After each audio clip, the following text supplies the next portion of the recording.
Welcome to The Word Works, a podcast from the Word 1-to-1. In each episode, John MacKinnon, Director of Evangelism at the Word 1-to-1, chats to church leaders and Bible sharers about word-based relational evangelism, what it is, why it's so powerful, and how we can help our church families discover the joy of sharing God's Word with others. Thanks for joining us. Well, welcome to another edition of The Word Works at the Word 1-to-1. My name is John MacKinnon, and today I'm in the beautiful city of Inverness, and I've been joined by James and Jane Torrens. Welcome, folks. Great to have you with us. Thank you very much, Thank you. John. Hello. Thank you. Wonderful. Now, you probably detected right away that wasn't a Scots accent. But we'll hear a little bit more about James and Jane in just a few moments. But before we get to that, James, you're the pastor here of the Highland International Church. And tell us a little bit about the context in which you serve here in the Scottish Highlands. Thanks, John. Yes, I've been the pastor or minister here since the church began, which was about 12 years ago. We moved up. I was a minister in a church in Glasgow in Sighthill in the greater kind of Springburn area, and moved up here 12 years ago to not really a church plant as such, but a church repotting of folks who were leaving the national church at that time, as I was over its I was going to say theological drift away from the gospel, but increasingly rapid run away from the gospel and the Bible. And so that was the background to the church being formed. It's part of the International Presbyterian Church, which was established by Francis Schaeffer back in the 1950s.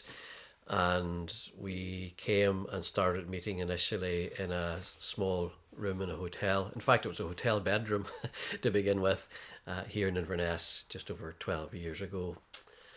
Inverness has been designated a city since the millennium, but it still has a small town feel, although it is rapidly growing. Every year there are new houses, and the schools and the hospitals are bursting at the seams, and there are new people coming in all the time. More internationals here than you might think. Certainly not Glasgow, and it's not Birmingham, and it's not London. But for a number of years, the Baptist Church here, the Castle Street Baptist Church, have been running an English language class for internationals, and we have been part of that, helping with that. And also, in the early years, we ran an international cafe on a Friday evening in the centre of Inverness. So right from the word go, we've had connections with internationals, whether they be from the European Union or from further afield. And it was quite striking in the providence of God how in Glasgow we had quite a number of Iranians or Iranians coming to the church, and more or less, I think it was the first Sunday, it was either the first or the second Sunday, that one of our members, one of our founding members, met somebody from Iran on Inverness High Street and brought him with her to the first church service. And I thought, here I am in the capital of the Highlands, and here's somebody from Iran. It's incredible. Yeah. And it's a wonderful explanation as well of the Highland International Church. And the first time, you and I, we had been in touch with one another for different reasons in terms of the Word 1-to-1. But you actually sent me a beautiful email. And if you recall this email, I'd love you just to share a little bit about that. You actually wrote to me and to a few of my colleagues in ministry in other, church serving ministries. I think Christianity Explored from memory, Solas, A Passion for Life, and the Word 1-to-1. And of course, they're all great friends of one another. But share just a little bit of the backdrop to that letter, that email that you sent me. Yeah, that involved a couple who are still with us and now members with us. Late 50s, early 60s, about that kind of age range. The woman, the wife of the couple, was a young Christian, had been converted not long before she came to us through a church ministry, which is no longer here actually in Inverness. So a young Christian, spiritually speaking. Husband wasn't a Christian, worked in a local supermarket, very kind of ordinary job. And all this happened over the period of COVID and lockdown and things like that, we discovered, those of us who hadn't come across it before, the delights of Zoom and the rest of it. But we did go through Christianity Explored with them as a couple, if I recall correctly. And at the end of that, we decided we would carry on and use the word one-to-one with both of them. And along the way, so this is where the chronology gets mixed up. I forget with COVID when we came out of lockdown and when we went back into lockdown again. But Andy Bannister came from Solas and did, so that was our 10th anniversary weekend. So that's just over 2 years ago. He did a number of meetings, both at the hotel where we meet and at another hotel, which was a public meeting. That was in conjunction with Clonduthel Christian Centre and with Smithton Free Church as well. And the Morag and her husband came to that, and just God was at work all the way through that. And even today, Morag was saying to me at the service, how much she benefited from, and particularly from the word one-to-one, reading through John's Gospel. And not just saying that because you're here today, John. That's what she genuinely said. But in God's providence, all these things were used, and as we were going through then, again over Zoom, even when we came out of lockdown, for practical reasons, we kept going with Zoom. Morag has some mobility problems, mobility problems.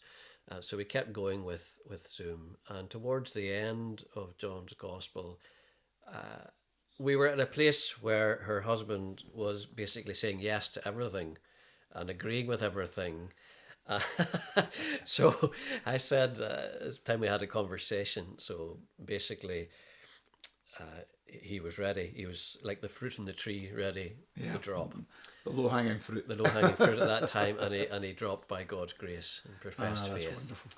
And the interesting thing about that was because he worked in the supermarket, and he very often was not there on a Sunday at the service because he was working, and he would come if he was on holiday or a shift allowed him. But I would say, Jane, my wife was here beside me, that since that time he made a profession of faith, he has been there pretty much every Sunday. He's been one of the most regular That's wonderful. attenders over the last 2 years. It's just always good to hear stories of grace, the grace of God in people's life. And one of the you describe very well there, just that collaboration between ministries, because ministries like our own and Solas and Christianity Explored, we're there to serve the local church. We're passionate about the local church, and it's a great sign of that collaboration together.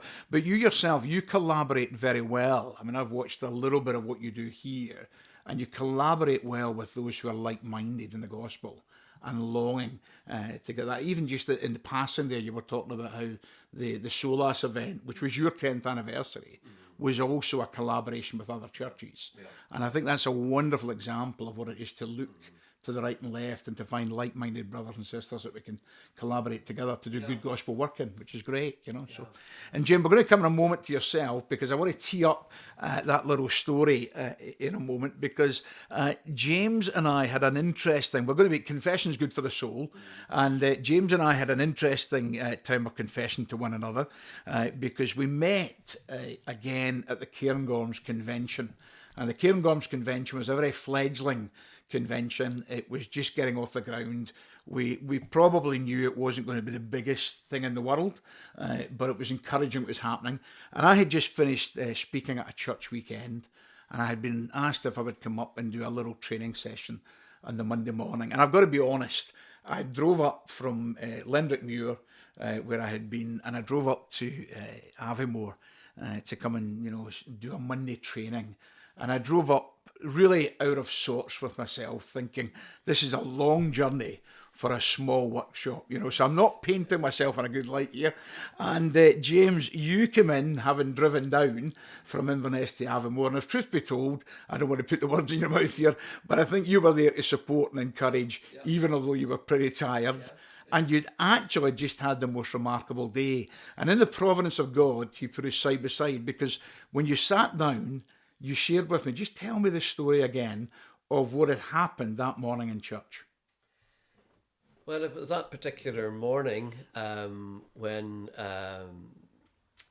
overnight at that weekend, the hotel where we met had been given over to housing Ukrainian refugees. 40 rooms in the hotel, over 80 individuals, for the exclusive use of folks from Ukraine. You keep me right, John, because I think that's the day. That was exactly. But quite a number turned up, if I remember right, on the Sunday morning. That's right. That's right. So more than 20 turned up on that on the Sunday morning. Sunday morning. Yeah. That's right. Some of the younger folks, their English was pretty good. Some of the older folks, by which I mean even folks just in their 40s and 50s, didn't have such a good grasp of English. And you can understand that with Ukraine historically had been orientated towards Russia and towards the East, and it's only in more recent years that it's been orientated towards the West. So the young folks, the teenagers and younger folks had quite good English, but some of the older folk did not.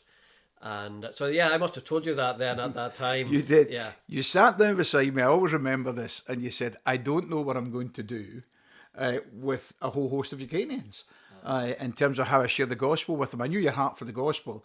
And I actually remember saying to you at the time, I said, well, we've got the word one-to-one in Ukrainian.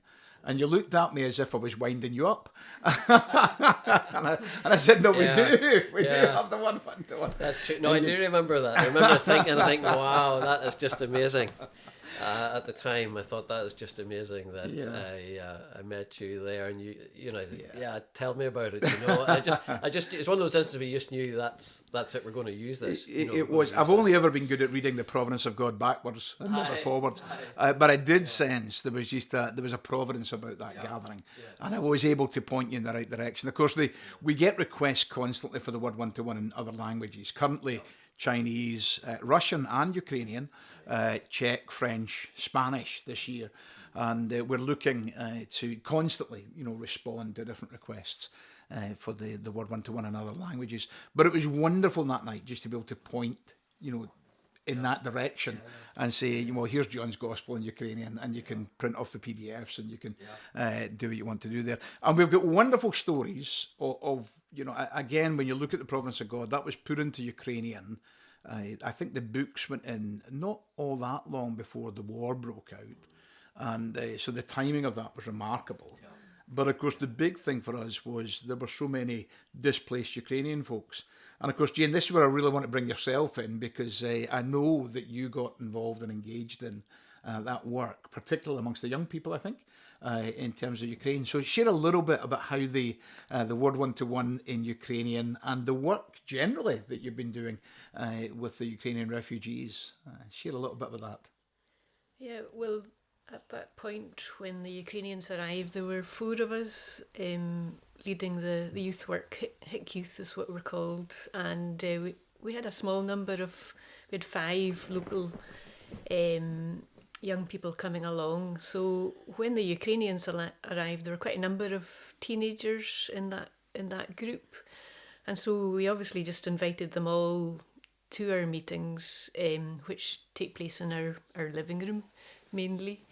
And I think just the first few meetings, bringing them into our home, getting to know them, playing games,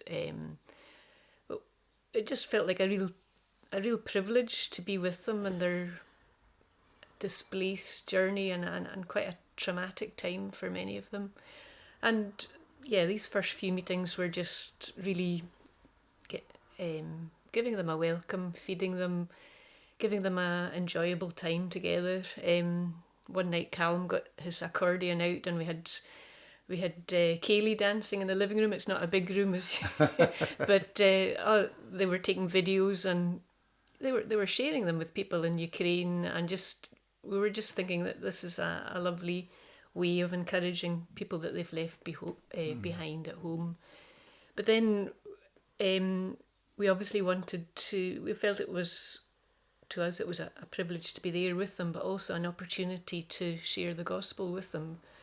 There's certainly one Christian family, but others would not normally have gone to church or been part of any Christian activities. So it was amazing, totally amazing to hear that there were ready-made resources in Ukrainian that we could just download from the internet, pop on the TV, print out, and just use as a ready-made study. And it was a miracle it was there, because we didn't know what we were going to do. And for me, hearing what we would do is we'd read through the passage. One of the local Hicksters or Hick youth people would read through the passage in English, and then we'd ask the Ukrainians to read through in their language. And we didn't know what, we hadn't heard their language before, but it was so powerful to hear the Bible in another language, knowing it was a living word. And although we couldn't understand what they were saying, we knew what the translation was. You were just aware that they were reading the Bible. They maybe had never read the Bible before, but they were reading it in their own language, and it was a living word that they were interacting with. Since then, the Ukrainian families, most of them have been dispersed, resettled in different areas. And one of the teenagers came back to visit Inverness recently, and it was lovely to see him. And he was saying how coming back to Inverness was like coming home, and how he'd really enjoyed coming to Hick Youth. And he said, we read the Bible, then we discussed it, and it was a really good time. And I just felt it had made an impact on his life. And hopefully it's something that will be working, that there'll be fruit to see in the future. But it was a time we hadn't anticipated. It just happened, as James was saying, overnight. And I think in other ways the kind of indigenous young people that were in the group, it's been quite it's really I hope it's affected them in a positive way. It certainly was quite revealing, quite powerful in a way, hearing prayer requests, because at the end of our meetings we always ask for a prayer request and go around everyone and ask what we can pray for the next week. And often it would be a maths test or an essay for the next week, something to do with school. But the Ukrainian young people would be asking for protection for the soldiers on the front line, for electricity to be restored, for Granny to be kept safe. These were really big issues. And it's not to say, a maths test can be a big issue as well, but it just hopefully broadened out the way these young people thought about the world, and just a way of taking on board how other people have different things to deal with. I think for everyone it was a really, really important time. I mean, there are so many things in behind what you've just said there. Without doubt, I'm sure it was an impact and an influence upon your own young folks. I don't think they could have that degree of exposure and not be impacted by it. And certainly, as you rightly said, in that whole context of prayer. I'm going to come back in a little while to the whole idea of welcome. But one of the things that I always feel in terms of the word one-to-one is that a huge part of any Christian witness is hospitality. And it's fascinating because, I've got the privilege of sitting in your living room today, so I can testify that it's not the largest. I can imagine a Kaylee in here.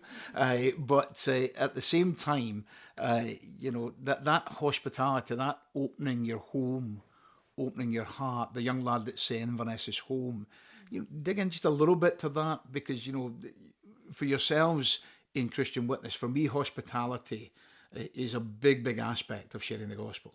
And, I think it's powerful to say to folks, do you want to come for lunch? Do you want to come for dinner? Do you want to have a coffee? But, the hospitality you showed them, how big a part was that in terms of them feeling a sense of belonging? Well, I think the fact that they were living in a hotel room, which was small. They didn't. Family groups were split up into different hotel rooms. They didn't have a living room and a kitchen. They couldn't cook their own meals. I think coming to a home does make a difference. A home is very different to a hotel.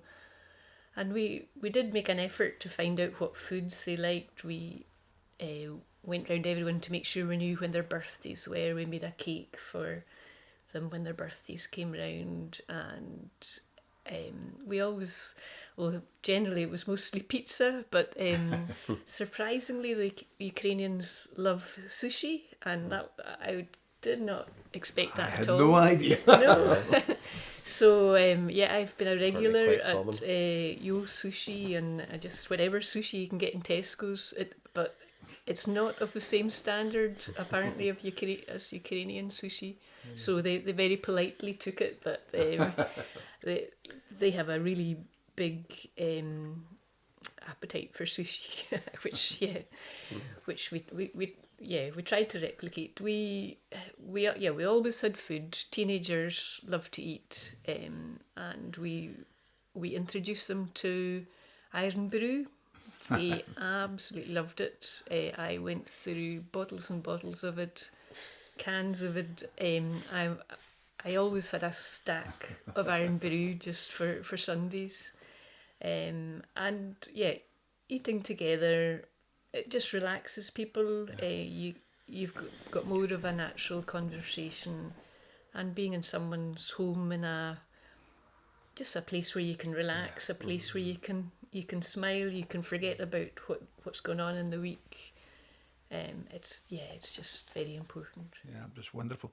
And again, I think that whole business of an open home and open heart, which is obviously what you displayed to them. And I was privileged to meet the family. You folks had done a little video, which I actually sent round a number of folks of one of your families just in their journey, in their time in Scotland. And I think, again, in the province of God, you very quickly had to adapt to cross-cultural communication of the gospel, and you were able to download the resources, which was terrific. But I think you did the things that we can do right across cultures really well, and that is that sense of welcome, that sense of engagement, that sense of open home, open heart, which is wonderful to hear. And of course, young people, they do the world over. They respond to food and they respond to pizza. But the encouraging thing is, quite a few were responding to Jesus. And I think that's that's an encouraging thing as well, when you start to share the good news of the gospel and to share it. And again, many people that come to faith do so in their teenage years or in their childhood and teenage years. So it's wonderful to hear that. You are a church that's very good at welcoming folks. I noticed even today there's a number of different nationalities there. James, you were talking earlier on just about Malaysian connections. I think it's important to say. Hopefully, it comes across. It wasn't just us doing the hospitality and the welcoming. There are a number of individuals and families within the church fellowship who've opened up their homes to folks like the ones from Ukraine, and giving them accommodation and breaks from the hotel, and we've also put on a couple of ceilidhs at the hotel, not just in the living room. When I say ceilidhs, more like international evenings. So again, one of the Ukrainians sang a song, and at different times Ukrainian young folks they played one of the songs they'd written themselves. They formed a band called Keep Shut. And they chose the name Keep Shut because that's what they saw on all the hotel doors, the fire doors in the hotel, keep shut. So that's what they call themselves. But in terms of welcome, that is we can get ourselves tied up in not to think about the cultural mistakes which we do make, and it's good if we know to avoid them. That's fine. But I think most people across the world recognise when people are seeking to reach out to them with love or with hospitality, and we've had contacts. We have a number of medical students who've come to us. There's no medical school in Inverness, but often the Aberdonian medical students will come through and spend part of their 4th year and 5th year here at Inverness, either doing GP or placements at the hospital. And we've had a number over the years, including a number from overseas, and one of them from Malaysia. We've had more than one individual from Malaysia, but this particular individual had been coming for a few weeks on and off. She had been to some of the kind of, if you like, social events. In fact, I think she came to the Highland Games. Am I right in that? Yes, she did. So we put on a Highland Games in a field just outside Inverness where one of our members lives. That was to say... We were saying goodbye to a lady from Hong Kong. Oh, that's right. I was saying goodbye but also the medical students, and we did the usual kind of daft tossing the caber and sheaf over the bar and bunnet in the field and Highland dancing, what throwing else? the welly boot. Yeah. But these are the kind of things. So basically, I nearly went to get the card that she wrote. She became a Christian over the last summer when she was back home in Indonesia, which was wonderful. That's fabulous. But she wrote to us. In fact, it's true. You'd like me to say the truth, wouldn't you? But it is true. When she came back, the first Sunday she came back after she'd been home for the summer, I knew there was something different about her. Yeah. Oh, you could see from her face. Her face was just open and smiling. And she wrote a very moving card. Just as I say, it might be better if I hadn't got it to quote from it. But basically, she was saying, what was it that the thing that attracted her to Christ was, in large part, the warmth of the welcome, in the sense that here was a family and that had something, and she wanted it. She wanted to be part of it. Yeah. And that was what was one of the factors. There are other factors, of course. She would hear the gospel. She needs to hear about Jesus, and that's what she responded to in a church back in Malaysia. But I think it's important for everyone. It's probably even more important for those from overseas, because if any of us have been overseas, apart from just for a holiday, if you've been living and working overseas, it can be a lonely and isolating and kind of place to be. But God in His goodness has given us the privilege of playing a small part. I mean, she was also attending a church in Aberdeen as well as here in Inverness. So there were many links in the chain, but that was one of the links, and that's what she wrote on the card. This played an important part. And I think we all know, James, that we all play a part in God's economy. And whether it's the person that's reading Word 1-to-1, whether it's the church and the regular preaching of the Word, whether it's a Christian friend, but it's fascinating. Again, it's that whole idea that by your love for one another, shall people know that you're my disciples. And I think it's wonderful to hear the testimony to that, the attractiveness of the people of God. Yeah. I've had the privilege of being in with the folks. If you ever visit Inverness and want explanations of tossing the caber and various other things, then you could always call in at the Highland International Church. But currently you guys are meeting in a hotel. I mean, it's been a bit of a journey, 12 years, sort of replanting. Interestingly, I'm sure that a lot of what you're sharing just about having to move on because the national church you were a part of had kind of sold out and the authority of Scripture had given up. These are things that resonate with many folks around the country at the present moment in time. But you've been 12 years. You've been in the same hotel for 12 years? No, we haven't been. We started off in a hotel on the other side of the River Ness, a small room, a bedroom, in fact, and then moved to a hotel on the other side of the river, slightly bigger. And then it's probably 6-7, time goes past, but we're probably here 7 years at the Craigmony, I think. We've had one serious look at a building pre-COVID, but again, in the mercy of God, we can look back and say we're thankful that fell through.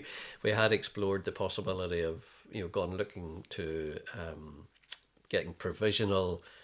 Yes, in terms of change of use, which would have needed to be for us to use it as a place of worship.